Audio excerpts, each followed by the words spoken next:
Caleb's performance? He threw 3 interceptions, had a 59 passer rating. And I left that game thinking he played a good game. No. I mean, You agree, KW? From now, I have an announcement. I have to steal Bruce. Let Brew go and then make And then their I'll do an announcement. announcement. first of all, I felt like he outplayed Matthew Stafford in the first half. And we know that had been an issue for Caleb lately. I thought, and not that he was awesome, but I thought he was better than Stafford. He had 150 yards, a touchdown, a pick, was accurate, 13 for 19. And, you know, you've talked about it and shown it while it was the great play to tie the game. He made a believer out of me. Wow. Like, this dude, he reminds me, Nick, of Mahomes. And not that he's not as accurate as Patrick and all of that stuff, but as far as the dynamic off-schedule stuff he's able to do, particularly late, the clutch stuff late, it's just, I honestly, the Bears are going to be a force next year. And assuming he gets the other stuff down, which I imagine he will, being a little more accurate, being a little more on time, that dude is got some special qualities. So, like I said, he made a believer out of me. I want to hear your announcement. I have been a Caleb skeptic. Yeah. Because I'm not a huge fan of the spectacular. I like meat and potatoes quarterback play like Drake May minus the turnover. You know, a little 8 yards here, 6 yards there, a little bit of yak, nice explosive play. Your platonic ideal quarterback was Mac Jones with talent. Not bad. Yeah. That being said, these last 2 games from Caleb, and specifically that play, was Captain Sully-esque to me. If you do one thing so spectacular that I've never seen anything like that in my entire life, you were on a free pass for a long time from old KW. Captain Sully goes into a restaurant, accidentally forgets to leave a tip. People want to talk trash. Settle down. The guy landed a plane in the river. Okay? Whatever Caleb does, throw a game-losing interception that may be a misread by DJ Moore, whatever, doesn't matter. That was the most unbelievable play I've ever. Did my football life peak? Did the football life peak at my parents' house watching the game? Maybe. It was I don't even have words for it, Nick. Unbelievable. So I mean, this is, I actually don't, you said all that, and deep down I actually think the 4th down play he made last week was more impressive. Than this? Yeah, I know, we can, but my point is that in the last 2 weeks, he has had a play that I called the single best throw since I've been on TV, and a play that you said might have made your football life peak. And their different 4th down plays to save their season is pretty spectacular. And so, to me, he proved beyond a shadow of a doubt that he could one day be the best player in the league. Oh, yeah. That door is now wide open. Shut up. Listen, he has to learn from some of the mistakes, including, I agree, the DJ Moore thing. My blame pie on that would be mostly on DJ Moore, but he doesn't have to go for a kill shot there. Mm-hmm. They're in sudden death. They're on the cusp of field goal range. Learn from those mistakes. Improve on the fundamentals. Those types of things.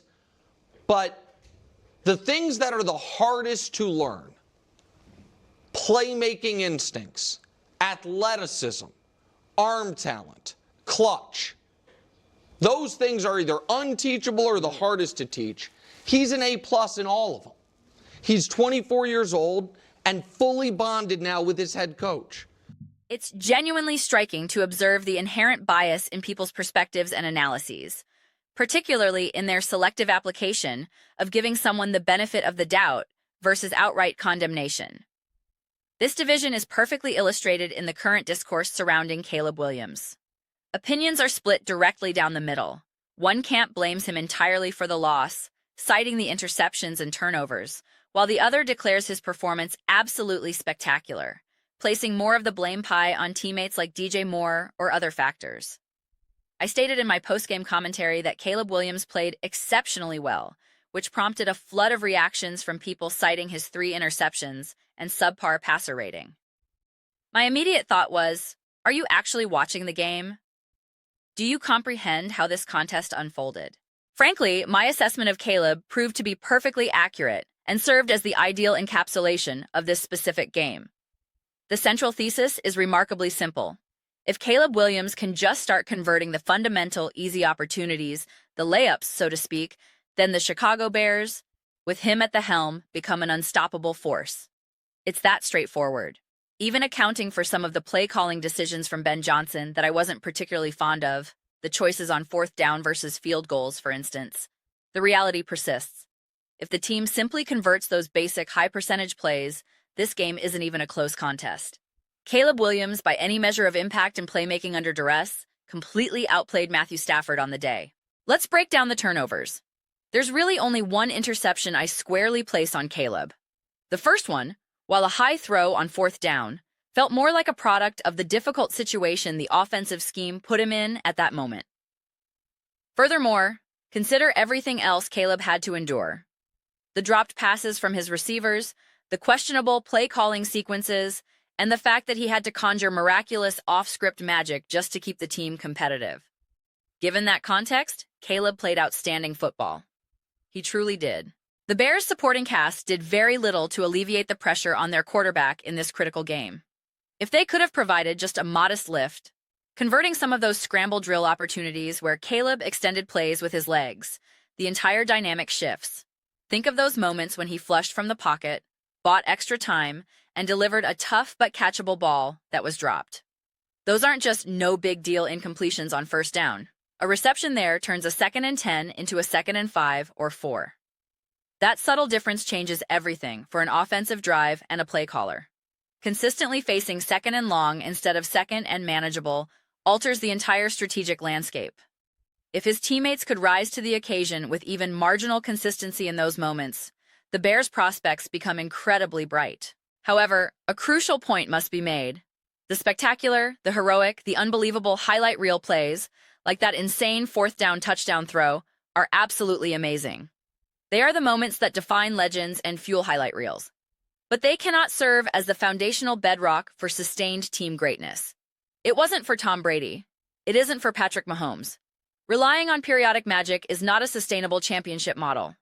More often than not, games are won and championships are built on the mundane. The fundamentals, the elementary execution, the consistent conversion of simple plays.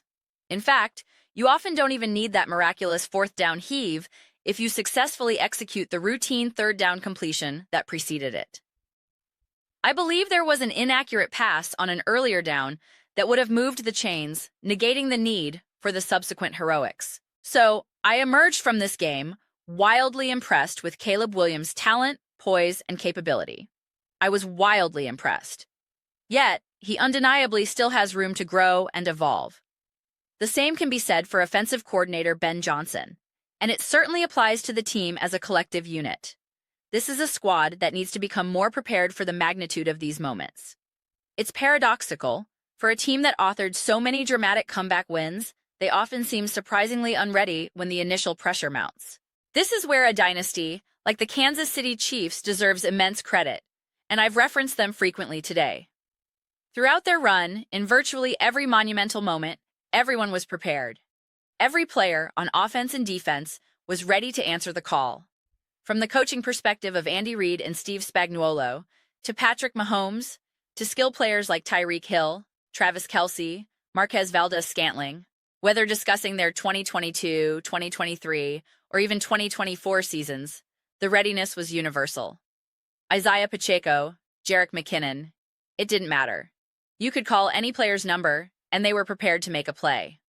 The coaching staff consistently devised plans that put them in optimal positions, and the players consistently executed. That is the tangible difference between winning and losing, and the monumental gap between winning one championship and assembling a dynasty.